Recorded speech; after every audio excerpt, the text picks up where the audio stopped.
Lalu di sini juga roti, Dok. Ini yang paling surprisingly itu roti ya. Karena roti itu kan kecil ya, segini roti. Tapi ternyata lonjakan gula darahnya itu jauh lebih tinggi dibandingkan yang lain.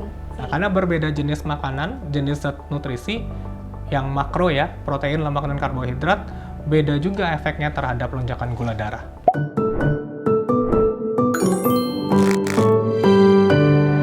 Melanjutkan pertanyaan dari grafik ini, Dok ya. Jenis makanan yang seperti apa yang perlu kita perhatikan agar lonjakan gula darah itu tuh bisa cenderung kita kontrol, Dok?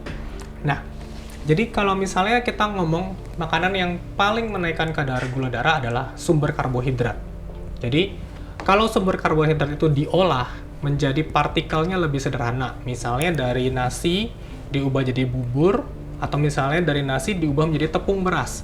Otomatis semakin kecil partikelnya atau semakin sederhana, dia akan semakin gampang diserap dan cenderung menaikkan gula darah lebih cepat atau membuat lonjakan gula darah yang lebih tinggi. Itu yang pertama. Yang kedua, kalau misalnya makanan tersebut dalam pengolahannya ditambahkan karbohidrat sederhana, misalnya ditambahkan gula pasir, sehingga nanti makanan itu jadi manis karena gula, dan otomatis akan meningkatkan lonjakan gula darah. Yang perlu kita perhatikan dari jenis karbohidrat adalah kita tambahkan karbohidrat yang susah dicerna atau tidak dapat dicerna, ya. Yang tidak dapat dicerna adalah namanya serat dan pati resisten. Ya, karbohidrat yang kompleks cenderung lebih susah dicerna dibandingkan karbohidrat yang simpleks, gitu ya. Nah, aku mau minta rekomendasi jenis makanan ya, Dok ya, untuk sehari-hari nih, Dok, bagi para teman sehat M-Ganik. Ya, yang pertama kalau makan besar, misalnya sarapan, makan siang, dan makan malam. Nah, kalau makan itu harus komplit. Jadi harus ada sumber karbohidratnya sebagai makan pokok, misalnya bisa nasi, bisa kentang. Nasi, kentang, roti. Nah, roti mana nih? Ya. Nah, di antara sumber makanan pokok atau sumber karbohidrat ini, nanti kita harus pilih semuanya karbohidrat kompleks nih ya. Oke. Nah, kita harus pilih karbohidrat kompleks yang paling banyak seratnya supaya tidak menaikkan lonjakan gula darah pada pasien diabetes. Nah, yang kedua yang harus diperhatikan adalah jumlahnya. Ya, walaupun dia naikin lonjakan gula darah, tapi kalau dikonsumsi banyak sekali, ya otomatis lama-lama gula darahnya akan naik, gitu ya. Jadi misalnya kalau nasi dibandingkan nasi putih, nasi merah lebih bagus karena lebih banyak seratnya atau nasi hitam. Kalau roti dibandingkan roti putih, itu bisa diganti dengan roti gandum atau yang benar-benar roti gandum plus ada biji-bijian di tengahnya, gitu ya. Nah, kalau misalnya yang lain bisa juga pakai kentang, singkong, atau umbi-umbian. Tapi digunakan sebagai pengganti nasi. Jangan sebagai snack atau dimakan bersama dengan nasi. Ya, kadang-kadang orang Indonesia kan suka makan nasi sama mie. Ya, dua-duanya karbohidrat. Tapi dianggap mie-nya sebagai lauk. Nggak bisa. Dok, berarti kayak gini nih, yang roti, kentang, terus umbi-umbian juga nggak direkomendasi sebagai snack ya, Dok ya? Betul, tidak direkomendasikan untuk snack. Karena itu akan menjadi tambahan karbohidrat ekstra di luar makan utama. Nah, kalau misalnya sudah ada sumber karbohidratnya, maka harus ada juga protein. Ya, sumber proteinnya bisa protein hewani, kayak ikan, ayam, dan telur, bisa daging merah. Gitu ya. Terus sama ada protein nabati juga, yaitu tahu dan tempe. Gitu ya. Nah, harus ada sumber proteinnya. Jadi, sumber protein ini adalah sumber makanan atau zat gizi yang membentuk otot. Nah, di dalam tubuh kita, otot ini yang menarik gula darah saat kita bekerja ataupun saat kita berolahraga. Jadi, ini membantu kontrol gula darah juga. Ya, kalau misalnya manusianya ototnya sedikit, ya otomatis mesin untuk narik gula darahnya lebih sedikit. Jadi, orang lebih gampang mengalami lonjakan gula darah. Kalau di protein yang bermasalah nanti adalah cara pengolahannya. Ya, jadi kalau misalnya mengolah protein, sebaiknya jangan terlalu banyak tambahan lemak jenuh dan jangan ditambahkan dengan karbohidrat dalam pengolahannya. Misalnya digoreng tepung, sudah ditambahin tepung, digorengnya di dalam minyak deep fried gitu misalnya. Jadi serapan minyaknya terlalu banyak plus ada tambahan karbohidratnya.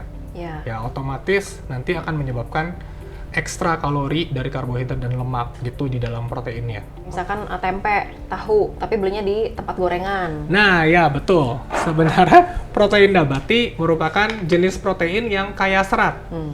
Jadi kalau dimakan, otomatis akan membantu menurunkan atau mengontrol gula darah selain mendapatkan proteinnya, gitu ya. Selain itu, si protein nabati ini secara alami tumbuh-tumbuhan punya zat antioksidan yang juga bagus untuk penderita diabetes. Ya, jadi kalau mau dibandingkan konsumsi protein nabati ada nilai plusnya, ya, punya serat dan punya antioksidan. Konsumsi protein hewani juga ada nilai plusnya karena kadar proteinnya lebih tinggi, daya serapnya lebih oke dibandingkan protein nabati. Nah, masing-masing ada keunggulannya. Dan lebih baik dua-duanya ada juga, Dok, ya? Iya, bagusnya dua-duanya ada. Menarik nggak, Dok? Jadi telur dadar digoreng di fried sampai mekar banget. Iya. Lalu dimakan pakai nasi kan biasanya tuh. Iya. Nah, itu boleh nggak tuh, Dok? Nah, sebenarnya kan cara masaknya tadi, kalau kita bandingkan dengan yang paling jelek ya, yang paling banyak kandungan serapan minyaknya dan paling meningkatkan kadar gula darah adalah yang goreng tepung. Yang nomor 2, kalau misalnya digoreng deep fried tanpa tepung, tapi sampai kering, betul-betul kering gitu ya. Contohnya kayak tadi telur viral, atau misalnya di ikan dan ayam yang digoreng sampai benar-benar jadi kerupuk. Gitu. Jadi itu semakin kering, semakin banyak serapan minyaknya. I see. Nah, dan proses pemasakan itu ya, yang suhunya tinggi, itu menciptakan lemak yang tidak baik untuk tubuh. Mengurangi availabilitas proteinnya, jadi proteinnya rusak. Nah, aku tuh sukanya yang kering banget. Nah, itu pun pengaruh ya berarti ya? Pengaruh. Pertama tadi ya, udah dijelasin kalau kadar proteinnya akan rusak gitu ya, kalau digoreng sampai kering. Yang kedua, semakin kering, berarti moisture-nya akan berkurang, dan kadar air di dalam makanan itu akan digantikan oleh minyak. Sehingga serapan minyaknya lebih tinggi. Gitu ya. Semakin tinggi penggorengan, suhunya atau semakin lama digoreng dalam suhu tinggi, itu akan meningkatkan kita bilang namanya nitrosamin gitu ya. Itu zat karsinogenik juga sebenarnya, nggak bagus untuk orang normal, apalagi orang diabetes. Gitu. Harus diperhatikan, jangan sering-sering digoreng tepung, semuanya digoreng tepung. Kalau digoreng sampai kering. Lebih baik dikukus-kukus aja lah ya, Dok ya? Dikukus, dipanggang. Dikukus, ditumis, dipepes, atau misalnya, atau digoreng kalau misalnya mau digoreng sesekali, digoreng basah, kayak gitu ya. Yang lebih sedikit kadar lemaknya. Berikutnya adalah ini yang paling penting ya. Harus ada sayurnya ya. Sayur, misalnya sayur-sayuran hijau. Ini sayur bukan sih, Dok? Kalau jagung ini sebenarnya masuknya lebih ke karbohidrat ya. Kadang-kadang kentang dikira sayur gitu ya, atau misalnya labu parang atau labu kuning itu juga kadang-kadang dikira sayur, padahal itu sumber karbohidrat kayak gitu. Jadi ada sayuran hijau ya. Nah, kalau sayur banyak yang suka nanya, Dok, sayurnya boleh nggak lalapan atau harus nggak ditumis ya? Sebenarnya sayur mau dia dilalap atau ditumis itu cuma proses masaknya aja, dua-duanya bagus. Jadi kalau misalnya nggak sempat masak, lalapan aja pun boleh ya. Nah, sayur ini adalah makanan yang kaya antioksidan dan serat, ya. Jadi sangat minimal kalori, ya. Karbohidratnya berupa serat dan kaya antioksidan. Ini semuanya bahan yang bagus untuk penderita diabetes.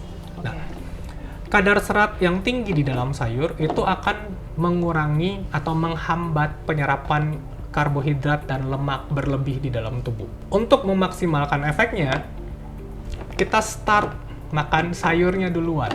Jadi urutan makannya, kita akan makan sayurnya duluan, ya, dengan jumlahnya cukup, kira-kira 100 gram. Ya, boleh lalapan, boleh tumisan ya. Nanti setelah makan sayurnya duluan, baru kita makan proteinnya, dan yang terakhir ditutup sama nasinya. Berarti urutan makan pun berpengaruh terhadap lonjakan gula darah ya, Dok ya? Beda sekali. Kalau misalnya kita seperti biasa, kita campur semuanya diaduk jadi satu, otomatis bisa terjadi lonjakan gula darah yang lebih tinggi dibandingkan kalau urutannya seperti tadi. Gitu. Berarti appetizer tuh salad bagus ya? Iya, paling bagus sayur atau salad. Tapi ya hati-hati, karena salad sekarang kan suka ditambahin dressing yang banyak gulanya gitu ya. Atau kalau misalnya tidak ada sayur, bisa diganti dengan lemak baik seperti yang kayak serat juga, misalnya kayak buah alpukat kayak gitu. Kalau misalkan dibuka dengan minum jus sayuran gimana, Dok? Jus buah seperti itu? Jus sayuran berbeda dengan jus buah. Kalau di jus, indeks glikemiknya akan jadi sangat tinggi. Kadang-kadang dalam proses jus sendiri, seringkali cuma sarinya aja yang diambil. Sementara ampasnya tidak diambil, sehingga serat-seratnya nggak ikutan. Padahal seratnya itu ada di ampasnya itu ya? Betul, sama juga kalau misalnya apel tidak dimakan dengan kulitnya, ya kulitnya kan banyak seratnya. Jadi Kalau misalnya apelnya di jus tanpa kulitnya, ya otomatis indeks glikemiknya akan tinggi. Oke, Dok, thank you so much. Maksudnya menarik banget ya pembahasan kita hari ini ya. Gitu, sebenarnya ini sangat mendasar, ini adalah fundamental pengetahuan, terutama ini perlu banget diketahui oleh para penderita diabetes ya dok ya? Ya, betul. Dok, boleh dong dok pesannya untuk para teman sehat M-Ganik? Teman-teman diabetesi, untuk mengatur kadar gula darah sebaik mungkin ya harusnya pola makannya harus dijaga agar gula darahnya bisa dijaga tetap normal dalam jangka waktu selama mungkin. Jangan lupa perhatikan jenis dan cara pengolahan makanannya ya. Oke, thank you so much dok untuk edukasinya hari ini, komplit, fun banget. Dan untuk teman sehat semuanya, jangan lupa kalau misalkan masih punya pertanyaan itu di komentar aja ya, di kolom komentar. Terus jangan lupa juga like video ini dan juga subscribe YouTube channel M-Ganik. Oke, dok, thank you so much for today. Terima kasih. Thank you.